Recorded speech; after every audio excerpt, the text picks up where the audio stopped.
We are rolling. Good morning. Welcome back to the conversation. This is Pointing Out the Obvious. This is our news and politics webcast, our daily take on what's buzzing today. I'm your host, Patrick Russell, and over there's my very opinionated producer, Veronica. Together, we're here to quip and quiver through today's headlines, searching for the real, no matter how deep into the swamp we need to go. Happy Freaky Friday to you, Veronica. We made it. Happy Friday. So, fun fact for everybody, the state of Arizona will hold on to unclaimed property for 3 years. But then once the 3-year mark ends, they need to auction it off. And that's what's happening this weekend. In the state of Arizona this weekend, they're auctioning off online up to $2 billion worth of either forgotten items or mostly items of safety deposit boxes of individuals that have passed away and either had no family to leave it to or no family that was aware of the safety deposit box. And so after 3 years of no payment,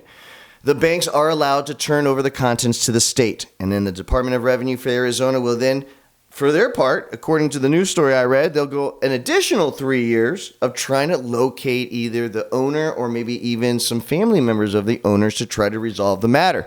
Okay. After the 3-year mark there, that's when the Department of Revenue has to hold the auction. Now, and there's so many things out there. So today and today only, you can go on to the www.departmentofrevenue.gov unclaimed properties, and you get all the information. Today and today only, there's a preview day where you can actually drive somewhere in Phoenix and preview the items that they're auctioning off. And in the news story that I saw was so fun, they had even dollar bills in some cases wrapped in a Ziploc bag with an item number. So there's, Rolexes, family heirlooms, of course. You're talking about a whole range of things that apparently are left as unclaimed property. Now, the money then goes into another fund, still unclaimed property fund for the owner that the state of Arizona, I don't believe this is the same every state, but the state of Arizona will hold on to the funds for 35 years. Wow, that's a lot of years. Well, and so online now, of course, if you do go to that Department of Revenue.gov website, under unclaimed properties, they even have a search box where you could either put your names or maybe some names of your great-great-grandfather, if you're sly enough, and to see whether or not that there's some funds out there from decades past that are just waiting for you to claim them. So from a younger generation's perspective, how do you feel about claiming, other people that might have passed away, their heirlooms and their history? How do you feel about going there and just picking up another person's trash might be your goal? Am I right? I'm not into that, to be honest, like going in auctions and then kind of see what they have.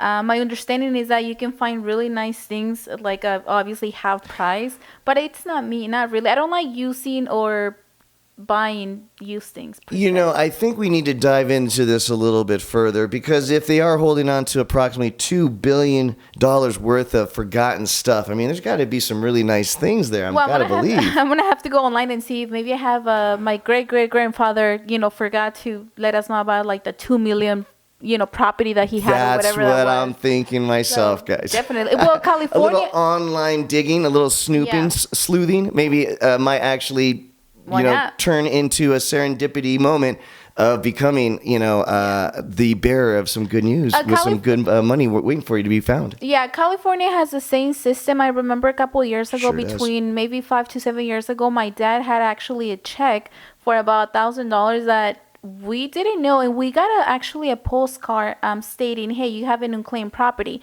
So I went online on the this is the in Secretary California. of State website handles that right in California. So I went online, I checked. They ask you for a driver's license. At the time, a driver's license confirming your home address and stuff like that, and we got a check for almost $1,000. So, and I think, final note, also checking into that, the next of kin, if the owner, of course, is long gone and you are the legal next of kin, I think you're the one next in line to be able to make a claim on that lost property. Definitely. So, guys, if you got some time, go onto the website, type in a few names and see what pops up. Guys, there's no right answer. There's no wrong answer. But there's definitely your opinion. Please don't just subscribe to this channel, even though we will be doing this back and forth on a daily basis. But lend your voice to the show. It'll make it a whole lot more fun. Guys, remember, it doesn't matter if you lean to the right. It doesn't matter if you lean to the left. As long as you're treating the person in front of you kindly, you just made the world a better place. Happy TGIF, everybody.